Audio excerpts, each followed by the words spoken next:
State మనం నేతాజీ సుభాష్ చంద్రబోస్ గురించి మాట్లాడుకుంటున్నాం. పశ్చిమ బెంగాల్ ప్రభుత్వం 64 ఫైళ్లు బయటపెట్టింది నేతాజీ సుభాష్ చంద్రబోస్ సంబంధించి. ప్రజలకు తెలియాల్సిన అవసరం ఉన్నది. నేతాజీ సుభాష్ చంద్రబోస్ ఆయన జీవితం, ఆయన అదృశ్యం కానీ, ఆయన చనిపోయిన విషయం మీద జరిగిన వివాదం కానీ, మొత్తంగా ఆనాటి రాజకీయాలకు సంబంధించి చాలా విషయాలు తెలిస్తే ఇట్లాంటి ఫైళ్లు బయటకు వస్తాయి. అయితే అమర్నాథ్ గారు చెప్తున్నారు ఇదంతా రాజకీయమైన ఒక ఇది తప్ప వేరేది లేదని చెప్తున్నారు. సీతారాములు గారితో మాట్లాడదాం. సీతారాములు గారు చాలా కాలం, దాదాపు 25-30 సంవత్సరాలు పశ్చిమ బెంగాల్లో వామపక్ష ఫ్రంట్ అధికారంలో ఉండింది. ఆ కాలంలో ఎందుకు బయట పెట్టలేదు వీటన్నిటిని? అంటే వాట్ వాజ్ ది రీజన్? 3 కమిషన్లు విచారణ జరిపినాయి దాని మీద, వాటి నివేదికలు బయటకు రాలేదు. కేంద్ర ప్రభుత్వం బయట పెట్టలేదు. తర్వాత పశ్చిమ బెంగాల్ ప్రభుత్వం తన దగ్గర ఫైల్ కూడా బయట పెట్టదు. ఇవాళ మమతా బెనర్జీ ప్రభుత్వం బయట పెట్టింది. ఇదేదో పెద్ద సాహసోపేత నిర్ణయం అని అంటున్నారు అందరూ. అంటే సుభాష్ చంద్రబోస్ గారు గొప్ప దేశభక్తుడు, నో స్వాతంత్ర సమరయోధుడు. కాకపోతే ఎవరి బాటలో వాళ్ళు ప్రయాణం చేశారు. ఏం చేసినా ఒక గొప్ప దేశభక్తుడు, స్వాతంత్ర సమరయోధుడు. ఆయన చరిత్ర చాలా గొప్పది. కానీ ఆయన చనిపోయినటువంటి విషయాన్ని మాత్రం ఇప్పటికి కూడా మిస్టరీగానే ఉంది. అయితే అది ప్రభుత్వాలు బయటపెట్టాల్సినటువంటి అవసరం ఉంది. మేము జ్యోతిబాసు గారు ముఖ్యమంత్రిగా ఉన్నప్పుడు కూడా కేంద్ర ప్రభుత్వం దృష్టి చాలాసార్లు తీసుకొచ్చారు. ఈ అనుమాన సంబంధించినటువంటి విషయాల్ని ప్రభుత్వం దగ్గర ఏ విషయం ఉన్నా బయట పెట్టండి, మీ దగ్గర ఏ ఆధారం ఉన్నా బయట పెట్టండి అని చాలా సందర్భాలు అడగటం అనేది జరిగింది. జ్యోతిబాసు తన దగ్గరనే బయట పెట్టవచ్చు కదా. తన దగ్గర మమతా బెనర్జీ చేస్తుందో అన్నాడు, జ్యోతిబాసు అదే పని చేసి ఉండొచ్చు. అంటే ఆయన చేయవలసిన దాంట్లో ఇప్పుడు అమర్నాథ్ గారు అన్నట్టుగా అందులో ముఖ్యమైనటువంటి విషయాలు ఏమి లేవని అంటున్నాడు. అందులో ముఖ్యమైనటువంటి విషయాలు ఏమి లేవు, జనరల్ విషయాలు, ఉత్తర ప్రత్యుత్తరాలకు సంబంధించినటువంటి విషయాలు నేను చెప్తున్నారు. మరి అట్లా అనుకుంటే సుభాష్ చంద్రబోస్ గారు ఆయన పెట్టినటువంటి పార్టీ ఫార్వర్డ్ బ్లాక్, అది లెఫ్ట్ పార్టీలో భాగస్వామ్యం. వామపక్ష ప్రభుత్వంలో మేము ఒక్కరమే కాదు, అది లెఫ్ట్ పార్టీలు అందరూ బాధ్యత తీసుకొని ప్రభుత్వం ఉన్నటువంటి వామపక్ష ఫ్రంట్ అన్నాను నేను, ఒక సిపిఎం అనలే. అదే వామపక్షాలు సిపిఎం, సిపిఐ, ఆర్ఎస్పి, ఫార్వర్డ్ బ్లాక్ 4 పార్టీలు వామపక్షాలు కలిసి ఉన్నటువంటి పార్టీ అది. అందుకనే అందరూ కలిసి ఒత్తిడి తెచ్చిన వాడు నిజం. ఏదైనా ఉంటే కేంద్ర ప్రభుత్వం దగ్గర ఆ రహస్యాలు ఉండాలి.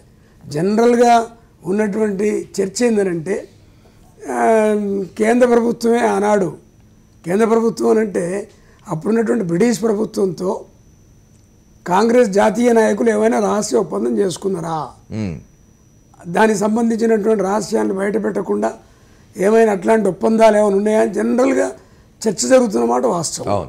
కానీ ఏమున్నది నిజం తెలియదు. కానీ మరి ప్రభుత్వం మీద ఆ బాధ్యత ఉన్నది కదా. ఇన్నాళ్ళు కేంద్ర ప్రభుత్వంలో కాంగ్రెస్ ఉన్నది, రకరకాల పార్టీలు అధికారం మీదకి వచ్చినాయి. వాస్తవాలు ఎందుకు బయట పెట్టాల్సినటువంటి అవసరం ఉంది. ఎక్కువ కాలం కాంగ్రెస్ అధికారం స్వాతంత్రం వచ్చిన తర్వాత మరి వాళ్ళ మీద ఉన్నటువంటి మచ్చను తొలగించుకోవడం కోసమే వాళ్ళు ప్రయత్నం చేయాలి.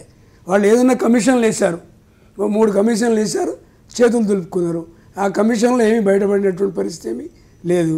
చివరికి చెప్పింది ఏంటంటే విమాన ప్రమాదంలో చనిపోయిందని.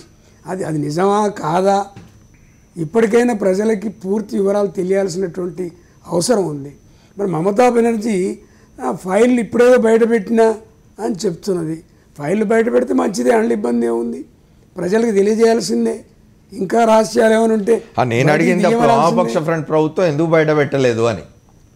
నిజానికి ఇది ఇప్పుడు ఈ వివరాలన్నీ బయటకు వస్తే, అంటే జనరల్గా ఉన్న అభిప్రాయం ఏంటంటే సీతారాములు గారు, ఈ వివరాలన్నీ బయటకు వస్తే, నేతాజీకి సంబంధించిన వివరాలన్నీ బయటకు వస్తే కాంగ్రెస్ పార్టీ ఎంబరాస్ అవుతుంది. ఆనాడు నెహ్రూ, గాంధీ రోల్ ఈ విషయంలో మీరు అంటున్నట్టుగా వస్తున్న అనుమానాలు, బ్రిటిష్ ప్రభుత్వంతో ఏదైనా రహస్య ఒప్పందం కాంగ్రెస్ పార్టీకి ఆనాడు ఉండిందా అనే అనుమానాలు, ఇట్లాంటివన్నీ బయటకు వస్తే, ఇట్లాంటి విషయాలలో వివరాలన్నీ బయటకు వస్తే ఎంబరాస్ అయ్యేది, ఇరుకునబడేది కాంగ్రెస్ పార్టీ అనే ఒక అభిప్రాయం బయట ఇంత విస్తృతంగా ఉన్నప్పుడు దాన్ని ఎందుకు వామపక్ష ఫ్రంట్ ఇచ్చేయలేదు? బయటపడితే కాంగ్రెస్కే నష్టం జరిగేది కదా. అవును, కేంద్ర ప్రభుత్వం దగ్గర ఆ రహస్యాలకు సంబంధించిన పత్రాలు ఉన్నాయి, రాష్ట్ర ప్రభుత్వం దగ్గర అట్లాంటి రహస్య పత్రాలు లేవు. అది కేంద్ర ప్రభుత్వం బయట పెట్టాల్సింది తప్ప రాష్ట్ర ప్రభుత్వం దగ్గర ఏముందని. ఇప్పుడు ఆ మమతా బెనర్జీ బయటపెట్టిన పత్రాల్లో ఏముందో తెలిస్తే అర్థమవుతుంది మనకు. ఓకే, ఇంకేముందో కూడా తెలియలేదు కదా. సోమవారం నుంచి అందరికి అవైలబుల్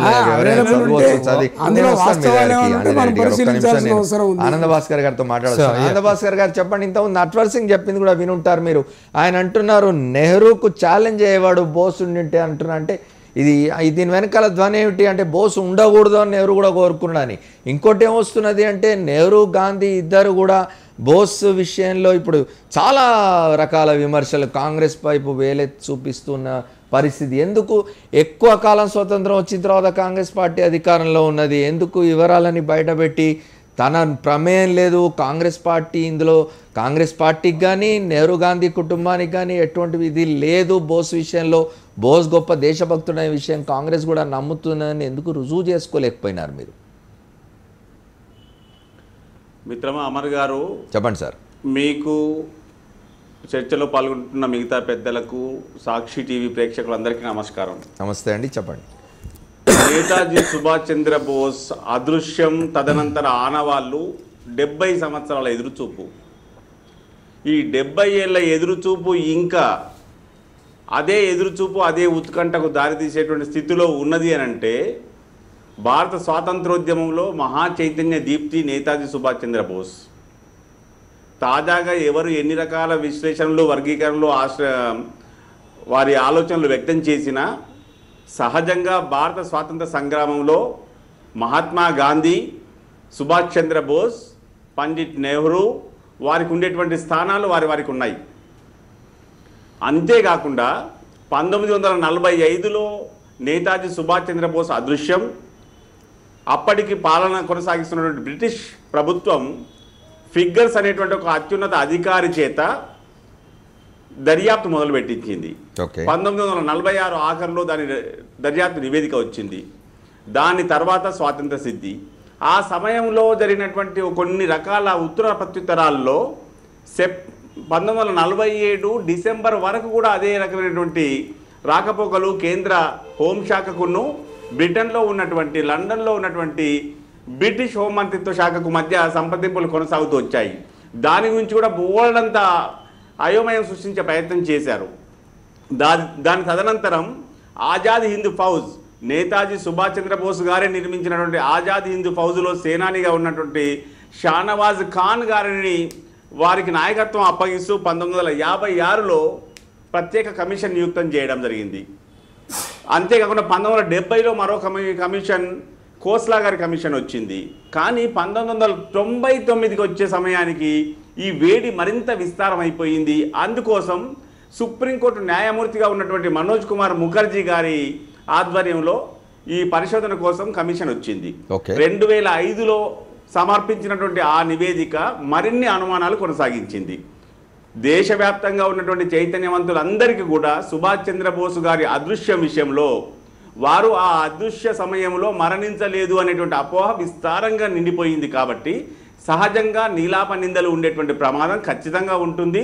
ఆ నిందలు ఏమిటి అని తేలాలి అనంటే ఇప్పటికీ కూడా అతి రహస్య పత్రాలుగా దాచినటువంటి వాటిని వెలుగులోకి తీసుకురావాల్సిన బాధ్యత ఎవరికైనా, మాకైనా మిగతా వారికైనా ఉంది. కానీ దీన్ని ఒక ఎత్తుగడగా, రాజకీయ ఎత్తుగడగా, ఎన్నికల ఎత్తుగడగా వాడుకునేటువంటి ప్రయత్నం తాజాగా 2014 సార్వత్రిక ఎన్నికల సందర్భంలో సాగింది. ఇప్పుడు వారి చిత్తశుద్ధి వెల్లడి వ్యక్తం చేసుకోవాల్సిన సందర్భం ఏర్పడింది. ఒకటి ఆనంద్ భాస్కర్ గారు, let me interrupt you. Anand Bhaskar గారు, సారీ టు ఇంటరప్ట్ యూ. నేనేమంటున్నా అంటే 2014 ఎన్నికల సమయంలో దీన్ని రాజకీయ లబ్ధి కోసం వాడుకున్నారు అంటే definitely you are pointing it out to Bharatiya Janata Party. నేనేమంటే మీరు అధికారంలో అప్పుడు ఎందుకు మీరు కడుక్కోలే? ఇది అనవసరం, మీ మీద మరకబడింది కదా, ఆ మరకెందుకు తుడుచుకోలేదు మీరు? మిత్రమా అమర్ గారు, మీరు అడిగినటువంటి ప్రశ్న నేను అందుకోసం అంటున్నా. నీలాప నింద తొలిగే వరకు, ఈ అపోహ తొలిగే వరకు ఈ రకమైనటువంటి అనుమానపు చూపులు కొనసాగుతాయి అనేటువంటి వాస్తవాన్ని స్వీకరించడానికి మేమేం వెనుకకు వెళ్ళడం లేదు. జరిగిన ప్రయత్నాల్లో 1999, 2005 మధ్య ముఖర్జీ కమిషన్ చేసిన దర్యాప్తు, పరిశోధన, వారి నివేదిక కానీ అప్పుడు అధికారంలో ఉన్నటువంటి మేము ఆమోదించలేదు. తదనంతర పరిస్థితుల్లో ఇప్పుడు రహస్యంగా ఉన్నటువంటి పత్రాలన్నీ వెల్లడి కావాలి అనేటువంటి వాదం బయలుదేరింది. దాన్ని మేము కూడా స్వాగతిస్తా ఉన్నాం. ఈ క్రమంలో పశ్చిమ బెంగాల్ ముఖ్యమంత్రి చాలా యుక్తితో తమ సమక్షంలో తమ అధీనంలో కేవలం సుభాష్ చంద్రబోస్ గారి బంధువులకు సంబంధించిన సమాచారం మాత్రమే ఉండే ఆస్కారం ఉన్నటువంటి 64 ఫైళ్లలో 12,744 కాగితాలని డిజిటైజ్ చేసి సీడీ చేసి వారి బంధువులకు అప్పగించడం జరిగింది. సోమవారం నుంచి పోలీస్ మ్యూజియంలో అందుబాటులో ఉంచడం జరగబోతున్నది. ఈ నేపథ్యంలో మా విన్నపం కూడా కేంద్ర ప్రభుత్వ పరిధిలో అధీనంలో ఉన్నటువంటి ఫైళ్లన్నీ బయటికి రావాలి. నేతాజీ సుభాష్ చంద్రబోస్ గారి 70 ఏళ్ల క్రితపు అదృశ్యపు అనుమానాలు తొలగిపోవాలనేటువంటిది భారత యువతరం, భారత చైతన్యం కోరుకునేటువంటి అంశం. దాన్ని మేము కూడా కోరుకుంటున్నాం. రైట్. మనం భారతీయ జనతా పార్టీ నాయకులు ఆంజనేయ రెడ్డి గారితో మాట్లాడదాం. ఆంజనేయ రెడ్డి గారు చెప్పండి, మీరు ఇవాళ మొత్తం అంతా వివరాలన్నీ ఇప్పుడు వారు చెప్తున్నట్టుగా ఆనంద భాస్కర్ గారు చెప్తున్నా, ఇతరత్ర మనకు వస్తున్న సమాచారం ప్రకారం అయినా కూడా ఇవాళ పశ్చిమ బెంగాల్ ప్రభుత్వం ఏదైతే 64 ఫైళ్లు బయటపెట్టిందో అందులో ఇంతకుముందు అమర్నాథ్ గారు కూడా చెప్పినారు, అందులో గొప్ప సమాచారం ఏం లేదు. ఆ తర్వాత కాలంలో సుభాష్ చంద్రబోస్ కుటుంబానికి సంబంధించి ఆయన బంధువులు లేదా ఆయన సంతతి వారి మీద పోలీసు నిఘా కానివ్వండి, ఇంకోటి కానీ వాటికి సంబంధించిన ఒక అంటే చాలా ట్రివియల్ ఇన్ఫర్మేషన్ తప్ప పెద్దగా గొప్ప సమాచారం ఏం లేదు. దాన్ని ఆమె బయటపెట్టి వాళ్ళేదో పెద్ద గొప్ప పని చేసినట్టు ఒక చారిత్రక సందర్భం అన్నట్టుగా చూపిస్తున్నారంటున్నారు. ఇవాళ కేంద్రం తన దగ్గర ఉన్న విషయాలన్నీ బయట పెడితే ఇవాళ నిజానికి వాళ్ళ నట్వర్ సింగ్ చెప్తున్నాడు నెహ్రూకి ఇబ్బంది అయ్యేదని, లేకపోతే ఇతరత్ర అనుమానాలు ఉన్నాయి కాంగ్రెస్ పార్టీకి, నెహ్రూకు, గాంధీకి కూడా ఇబ్బందికరమైన సమాచారం ఉండేది అని. ఇవన్నీ బయట ఎందుకు పెట్టారు మీరు? లేదా ఇప్పుడు వెస్ట్ బెంగాల్ ప్రభుత్వం మమతా బెనర్జీ గారు ఈ ఫైల్స్ బయట పెట్టిన తర్వాత సహజంగా కేంద్ర ప్రభుత్వం మీద ఒత్తిడి పెరుగుతుంది. ఈరోజు ఎంజే అక్బర్ గారు కూడా భారతీయ జనతా పార్టీ అధికార ప్రతినిధి స్పష్టంగా చెప్పారు, ప్రభుత్వం కూడా ఈ దిశగా ఆలోచిస్తుంది. ప్రభుత్వం దగ్గర ఉండే ఫైల్స్ను కూడా మీరు ఎన్నికల సమయంలోనే మాట్లాడే ఎవరు రైట్ జాతికి సంబంధించిన సమస్యలు మాట్లాడే హక్కు ప్రతి రాజకీయ పార్టీకి ఉంది. ఇది 70 సంవత్సరాల నుంచి మాట్లాడిన తర్వాత దాన్ని మళ్ళీ మీరు ఏమంటారు, దాన్ని ఆచరణలో కూడా పెట్టాలని. ఆచరణలో నేనేమంటున్నట్టు ఈ రోజు వెస్ట్ బెంగాల్ ప్రభుత్వం బయట పెట్టిన తర్వాత సహజంగా కేంద్ర ప్రభుత్వం మీద మా పార్టీ ప్రభుత్వం అయినప్పుడు కూడా ఒత్తిడి పెరుగుతుంది. ఆ దిశగా ప్రభుత్వం బయట పెడుతుందని నేను అనుకుంటున్నాను. రెండోది సార్, ఈ దేశంలో చాలా చావులు రహస్యంగానే మిగిలిపోయాయి. సుభాష్ చంద్రబోస్ కానివ్వండి, శ్యామప్రసాద్ ముఖర్జీ కానివ్వండి, లాల్ బహదూర్ శాస్త్రి గారి మరణం కానివ్వండి, దీనదయాల్జీ మరణం కానివ్వండి, ఇవన్నీ కూడా చాలా రహస్యంగా మిగిలిపోయి ఉన్నాయి. వీటన్నిటిని కూడా బయటకు వస్తే ప్రజలు తెలుసుకునే హక్కు ఉంది. ఈ దేశ ప్రజలు కోరుకుంటున్నారు. ఏమిటి దీని అనుకునే కారణాలు ఈరోజు మనం ఎందుకు ఈరోజు చెప్పారు 64 ఫైల్స్ 12,000 చిల్లర పేజీలు ఉన్నాయి. ఇంకా అంత సమాచారం బయటకు రాలేదు. కొద్ది సమాచారం వస్తుంది. ఎందుకంటే ఉదయం 11 గంటలకు ఫైల్స్ బయట పెట్టింది. మొత్తం సమాచారం చదివిన తర్వాత ఏమి తేలుతుందో మనం చూడాల్సి ఉంది. రెండోది, ఇందాక మీరు అడిగారు వామపక్ష ప్రభుత్వం ఉన్నప్పుడు 30 సంవత్సరాలు ఎందుకు బయట పెట్టలేదు. నేనేమనుకుంటున్నా అంటే వామపక్షాలు ఎప్పుడూ కూడా నెహ్రూ గారి కుటుంబాన్ని ఇబ్బంది పెట్టడానికి సిద్ధంగా లేరు. సహజంగా నెహ్రూ గారి మీద వారికి ప్రేమ ఉంది. ఈరోజు కూడా ఒక సిపిఎం నాయకుడు చెప్పాడు, ఇదంతా కూడా నెహ్రూను అవమానపరిచే ఎత్తుగడగానే ఒక సిపిఎం నాయకులు మాట్లాడిన సందర్భం ఉంది. అందువల్ల నేను అనుకుంటున్నాను వారిని ఇబ్బంది పెట్టకూడదు, వారి కుటుంబాన్ని ఇబ్బంది పెట్టకూడదు అనే ఒక ఉద్దేశంతో బయట పెట్టి ఉండకపోవచ్చు. ఈరోజు దేశం యావత్తు స్వాగతిస్తుంది. ఈ ఫైల్లో ఉండే రహస్యాలను బయటికి రావాలా. 3 కమిషన్లు వేశారు, షానవాజ్, కోస్లా కమిషన్, ముఖర్జీ కమిషన్గా. షానవాజ్ కమిషన్, కోస్లా కమిషన్ అసలు ఎక్కడైతే ప్రమాదం జరిగిందో ఆ ప్రమాదం దగ్గరికి వెళ్ళి విచారించిన సందర్భం లేదు, వెళ్ళలేదు వాళ్ళు. కానీ ముఖర్జీ గారు స్వయంగా వెళ్ళారు, స్పష్టంగా చెప్పారు వారు ఈ ప్రమాదంలో చనిపోయినట్టుగా ఎక్కడ ఆనవాళ్ళు కనిపించడం లేదు. మేము చిన్నప్పటి నుంచి చూస్తున్నాం సుభాష్ చంద్రబోస్ గారి గురించి. వారి పేరింటేనే ఈ దేశంలో కోట్లాది మంది యువతులకు ఒక స్ఫూర్తిదాయకుడు, ఈ నేషనల్ ఐకాన్.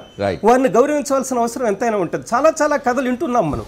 ఒకటి విమాన ప్రమాదంలో తప్పించుకున్నారని, రష్యా వాళ్ళకి నెహ్రూ అప్పచెప్పారని, రష్యా జైల్లో ఉన్నారని, అక్కడి నుంచి తప్పించుకొని వచ్చారని, ఉత్తరప్రదేశ్లో ఒక స్వామీజీగా అయితే రకరకాలుగా ఉంది. యుఎస్ఏ అండ్ ఇంగ్లాండ్ ఏజెన్సీస్లు కూడా వాళ్ళ నిఘా విభాగాలు కూడా 1964లో మళ్ళా సుభాష్ చంద్రబోస్ గారు ఇండియా వచ్చారని కూడా సమాచారం ఉంది. చాలా కాంట్రడిక్టరీ రిపోర్ట్స్ ఉన్నాయి. కాబట్టి ఈ సందర్భంలో దేశం తెలుసుకోవాలి అసలు ఏం జరిగింది.